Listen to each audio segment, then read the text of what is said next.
Ciao a tutti, oggi vi propongo una torta famosissima in Giappone, amatissima in tutta l'Asia, ovvero la torta castella oppure casteia, visto le sue origini portoghesi. È un pan di Spagna morbidissimo e molto semplice da realizzare.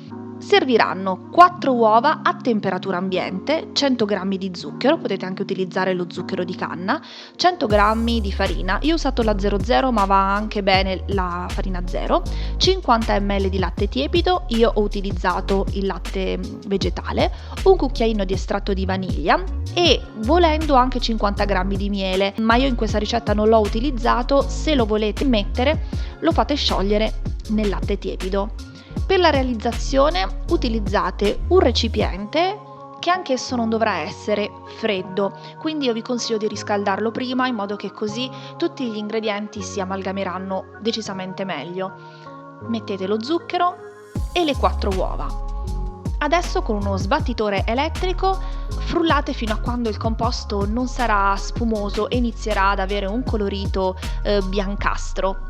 In quel momento potete iniziare ad aggiungere il latte e se utilizzate anche il miele sarà appunto latte con del miele sciolto all'interno e l'estratto di vaniglia. Tra l'altro questo estratto di vaniglia l'ho realizzato io, facilissimo. Prendete delle bacche e le immergete all'interno di un superalcolico. 2-3 settimane di riposo e poi lo potete utilizzare per profumare tutti i vostri dolci e biscotti. Adesso piano piano immettete all'interno anche la farina che dovrà essere precedentemente setacciata e frullate fino a quando tutto l'impasto non sarà omogeneo e cremoso. Io ho utilizzato una teglia quadrata come quelle che vengono impiegate in Giappone, prediligendo appunto delle forme quadrate o rettangolari, ma se voi avete una teglia rotonda va benissimo, ma potrebbe essere ideale anche uno stampo per plum cake. Se volete io comunque vi lascio nel box info il link di Amazon dove ho acquistato questa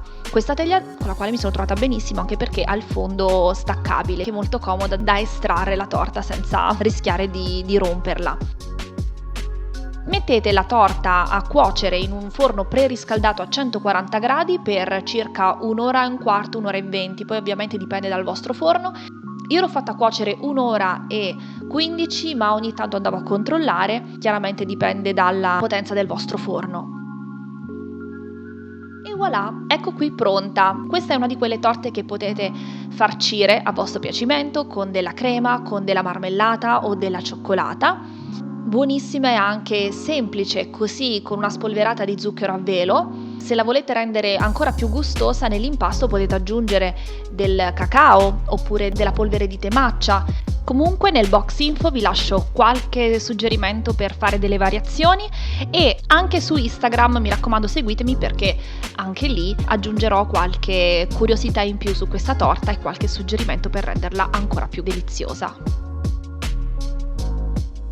Bene, spero che questa ricetta vi sia piaciuta, che la riproponiate. Se vi va, mi raccomando, lasciatemi un pollice in su che per me è veramente tanto importante avere il vostro sostegno. Io vi mando comunque un bacio e alla prossima. Ciao!